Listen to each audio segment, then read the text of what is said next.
4 weeks to pop that baby to number You one. think so? Oh god. We got talk shows, we got performances, Oh man! Okay, we're rolling when you guys music are ready. videos. Cops, I can't believe we're doing this with you again. I It's so know. funny. It's just weird. This one is weird being here. Uh-huh. It's weird. Did you say you have speed? We're rolling. Okay.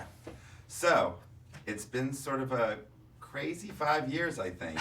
And I'm curious, each of you, as you were sort of cast, you know, in Catherine Hardwicke's, you know, $35, $40 million vampire movie 5 years ago, if you had any inkling of this, and at what point was there a moment, an action, a couple of days, a series of something where you thought like, oh wow, this is bigger than even what I could have imagined? I think there were several it just kind of kept, growing in terms of that anticipation of what it might become. It was never the understanding that, hey, it's like, oh, look at this, we're going to be part of this amazing franchise. When we first signed on, it was like doing an independent, kind of different vampire film. And then as we were filming, kind of people started knocking on our doors and, kind of showing up and taking pictures of us. And then there were all these fan sites kept popping up, and then fan fiction. And it was like, kind of like, this is way different than every other project I've done in terms of response, and people haven't even seen it yet. And then that didn't even really sink in until the premiere, for me at least, is, like kind of driving up with my family and then seeing this amazing amount of people screaming and all these reporters, and like I was out on the red carpet for like 2.5 hours talking and signing autographs, taking pictures, and it was intense. I feel like success or something being successful isn't normally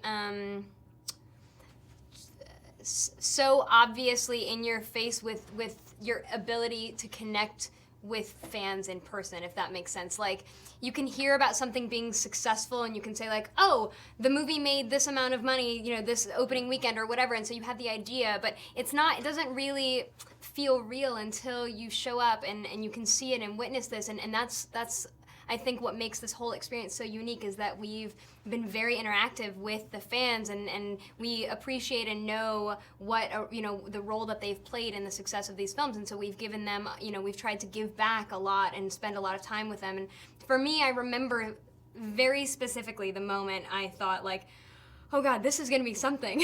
And it was the first Comic-Con.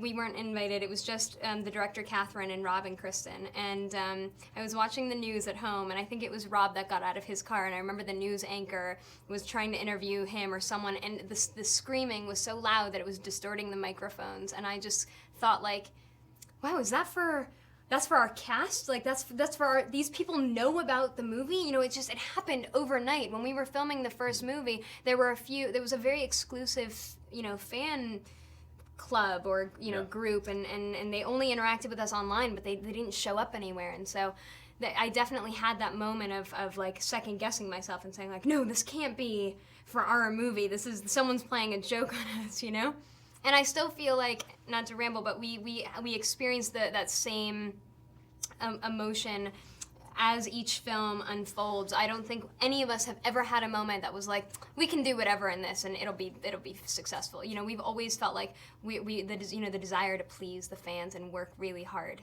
for them. Tell me a little bit, both of you. Let's start with Rosalie. Tell me about Rosalie's sort of arc from where you start in the first movie to where you get, and do you feel a sense of sort of satisfaction, completion, having been able to sort of do one, take a break, come back, say, oh, I wish I could have done this different, and do you feel you got to take her on a full journey? Oh, the beauty of being an artist, we all have regrets about performances at different points in time, and you have to just remember that is, what did someone say to me when I was recording last month? That is a photograph in time, and you have to be able to walk away from whatever you did and move on and appreciate that performance sort of isolated.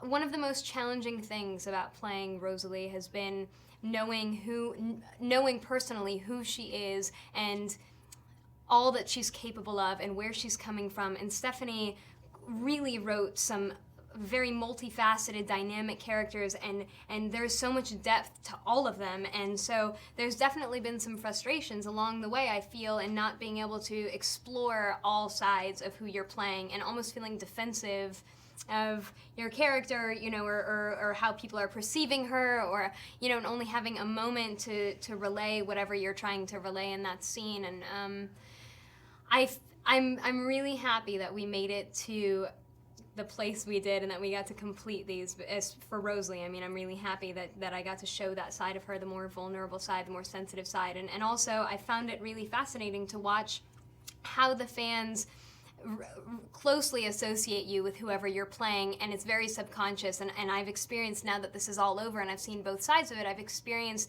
the fans sometimes treating me like I was an outcast when Rosalie was the outcast of the family, or, you know, creating dynamics amongst us personally that didn't necessarily exist, but it's because it was what was happening with our characters. And now, inversely, playing someone who's on the side of the protagonist, now having the fans actually accept me a little more, and so that's also been really, especially because I was so young too in this whole thing, hard for my mind to grasp that, I think.